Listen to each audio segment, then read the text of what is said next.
يا مساء الفل، ازيكم يا حبايب عاملين ايه؟ خساره كده يتحملها يانيك فيريرا مدير فني نادي الزمالك زي ما كتبت كده في البوست بالظبط. خساره متوقعه مننا كزملكاويه، مش من قبل المباراه، هي متوقعه اثناء المباراه. وده اللي حصل اثناء اربع خمس مباريات فاتوا. نفس الريتم اللي بيحصل، نفس النموذج اللي بيحصل بالظبط من مدير فني بيتكرر اخطائه. عشان كده انا جاي اقول النهارده يانيك فيريرا لازم يرحل. لو كمل هتبقى جريمه في حق نادي الزمالك. الراجل ده انا ما بحبش احكم عن نفسي عن مدير فني في بدايه الموسم او اول ثلاث اربع ماتشات ليه، ولكن احنا دلوقتي بقى لنا 8 او 9 ماتشات بالظبط. الراجل نفس الغلط بيتكرر، نفس الخطا هو معيش سكواد كامل، زي ما اتكلمنا كتير الفتره اللي فاتت، ولكن عنده اخطاء متكرره. المدرب اللي مش ما بيصلحش اخطائه يبقى ده مدير فني انا بالنسبه لي ضايع، يعني ده لا يستحق انه يدرب نادي زي نادي الزمالك. عندك مشكله كبيره جدا، حضرتك مش مذاكرها، حضرتك قاعد بتتفرج زيك زينا في المباراه. انت واضح جدا ان الشوط الثاني نادي الزمالك انهك بدنيا. نادي الزمالك الى حد ما الشوط الاول كان معقول، بالذات اول 10 دقائق ربع ساعه. بعد كده الزمالك بدا الريتم ينزل، الزمالك بدا يلعب كور عاليه عكس الريتم اللي كان ماشي بيه اول ربع ساعه. الزمالك كان بيلعب كور على الارض، الزمالك كان بيوصل للجون كتير جدا، الزمالك كان ممكن يجيب جون واثنين وثلاثه في بدايه المباراه. ليه ما تكملش على هذا الريتم؟ ليه اجي مره واحده اروح راجع لورا متقهقر؟ خصوصا بعد ما بجيب الجون، لما حصلت على ضربه جزاء وجبت جون، ليه مره واحده ارجع؟ ليه ان انت محسسني ان انت ماسك نادي صغير؟ لا، انت ماسك نادي كبير، نادي الزمالك. نادي الزمالك ما يستكفاش بجون واحد. نادي الزمالك مش اللي هو بعد 10 دقائق ربع ساعه تلت ساعه يقدر يدافع ساعه او ساعه كامله.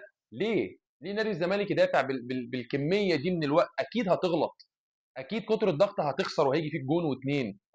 حاجه متوقعه، يعني احنا كمشجعين نادي الزمالك متوقعين حاجه زي كده، لانها حصلت قبل كده في ماتش الجونه، حصلت ماتش دجله، حصلت ماتش المقاولين. نبقى دايما متقدمين ودايما نروح لابسين جون بنفس الطريقه وبنفس الشكل. يبقى حضرتك ما بتتعلمش، حضرتك لا تصلح ان انت تدرب نادي الزمالك. دي وجهه نظري الشخصيه.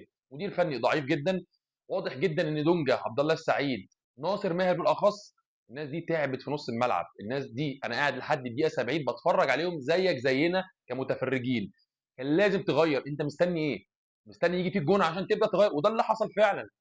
اول ما الزمالك جه فيه جون بدا يغير. طب ليه؟ وبعدين انت اول تغيير لازم تعملها حضرتك كان لازم ينزل احمد حمدي. واضح ان عندك مشكله في نص الملعب، واضح ان ناصر ماهر تعب. هو ناصر ماهر مش هيديك اكتر من شوط، احنا خلاص متعودين على كده. هو لعيب صغير في السن وكل حاجه، لكن هو اخره شوط معاك. واضح جدا بدنيا ان هو ضايع. واضح ان انت اضيع لان انت اول تغييره بتعملها بتنزل ناصر منسي. يعني انا مش فاهمك بصراحه. ناصر منسي في تغيير اضطراري والراجل اتصاب. عندي ناصر منسي واضح جدا ان هو مش جاهز بدنيا. ناصر منسي واضح ان هو مش قادر يمشي. تحس ان وزنه زايد، مش ده ناصر ماهر اللي احنا عارفينه او ناصر منسي اللي احنا عارفينه.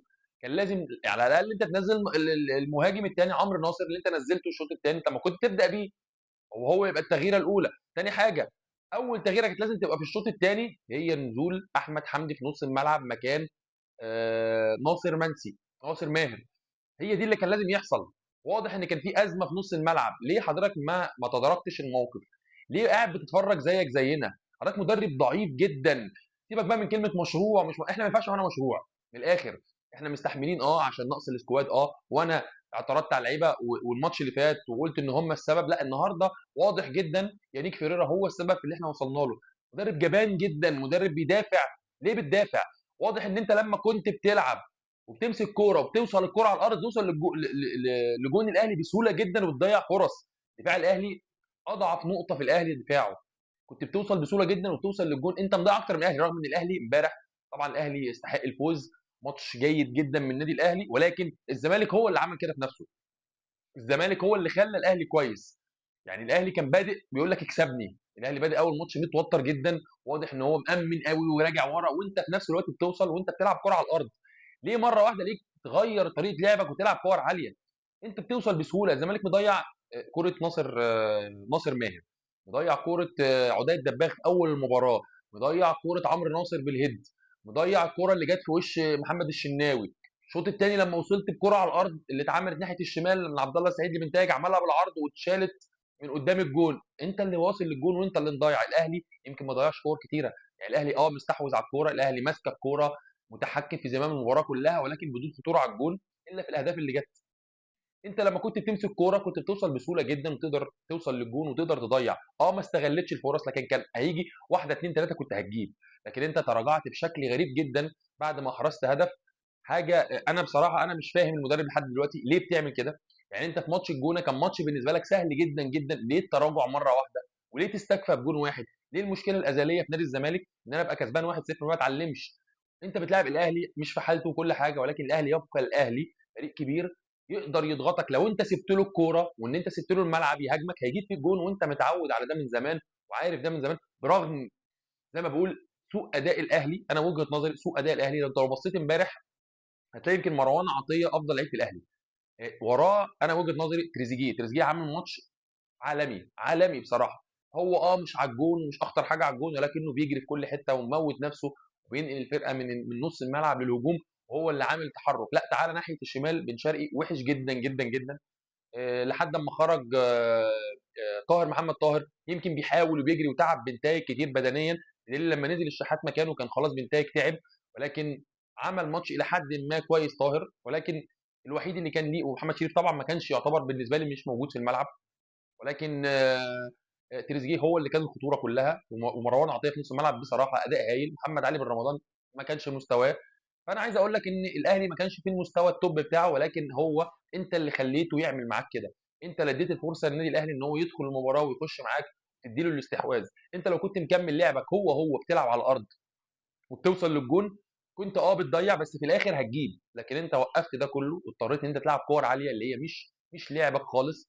واخره الكور العاليه ايه كلها بتوصل يا اما محمد الشناوي يمسكها بايده، لا اما المدافع بيطلعها بدماغه باسهل ما يمكن. تاني حاجه انت كمدرب قاعد بتتفرج زيك زينا على خوان بيزيرا. خوان بيزيرا شايف ان هو ممسوك جامد من كوكا، وبصراحه بشكر كوكا جدا وبحييه جدا على عمل مباراه كويسه قوي على خوان بيزيرا. ولكن برضو المدرب قاعد يتفرج زيه زينا. حضرتك ممكن تحرك الراجل من مكانه، مش لازم يفضل قاعد في المكان ناحيه الهاف اليمين. بزيرا ممكن يلعب في نص ملعب 10، ممكن يلعب ناحيه الشمال، كان ممكن يبقى ليه خطوره حتى لو دخل من العمق. بس انت ثبته في نفس مكانه.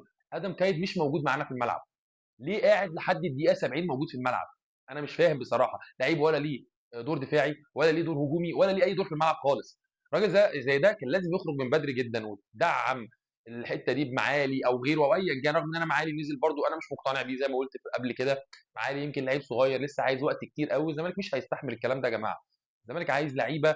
وزي ما قلت قبل كده الزمالك عنده مشكله في الوينجات. الزمالك محتاج وينج يمين وينج شمال ضروري جدا، اذا ما كانش عايز اثنين وينج شمال كمان مش واحد بس. ولازم واحد ناحيه اليمين مع خوان بيزيرا.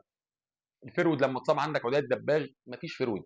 انا بالنسبه لي ناصر منسي مستواه نازل جدا جدا جدا، واضح ان هو مش جاهز ومش مركز الموسم ده. مباراه سيئه جدا لنادي الزمالك والمدير الفني. لازم المدير الفني ده، انا وجهه نظري المدير الفني ده لو قعد هتبقى كارثه كبيره. خلاص هو ما عندوش جديد. مدير فني هو نفس الفكر نفس الغلطات بيغلطها كل ماتش، ما فيش جديد ما بيتعلمش.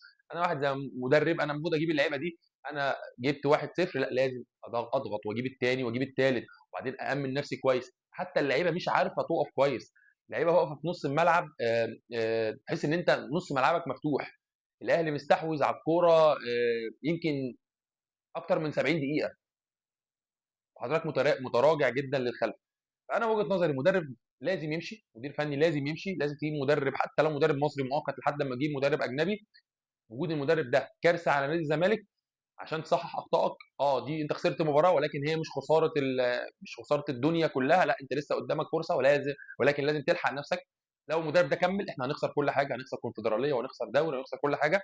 وزي ما قلت قبل كده النادي الاهلي هو بالنسبه لي هو المرشح الاول للدوري، وقلتها كذا فيديو قبل كده. حتى واحنا بعيد جدا، واحنا كنا بعيد جدا وفارقين الاول عن الاهلي بكتير جدا. انا عارف ومتاكد ان الاهلي مسيره هيرجع. ولكن انت كنت بقول ان انت لازم على الاقل تنافس على المركز الثاني عشان تقدر تلعب تشامبيونز ليج السنه الجايه. لكن انت بمنظرك ده بالمدرب ده انت مش هتحصل حتى كونفدراليه. النادي الاهلي زي ما بقول هو المرشح. الاهلي لسه عنده غيابات، الاهلي لسه هترجع اللعيبه، الاهلي هيبقى مستواه احسن من كده الفتره الجايه اذا ده طبعا زي ما قلت لازم يحل مشكله اوضه اللبس. الاهلي هيرجع وهيرجع بقوه الفتره الجايه. الزمالك لو كمل على هذا المنظر الزمالك مش هيكمل كتير والزمالك هيبعد عن المنافسه. شكرا.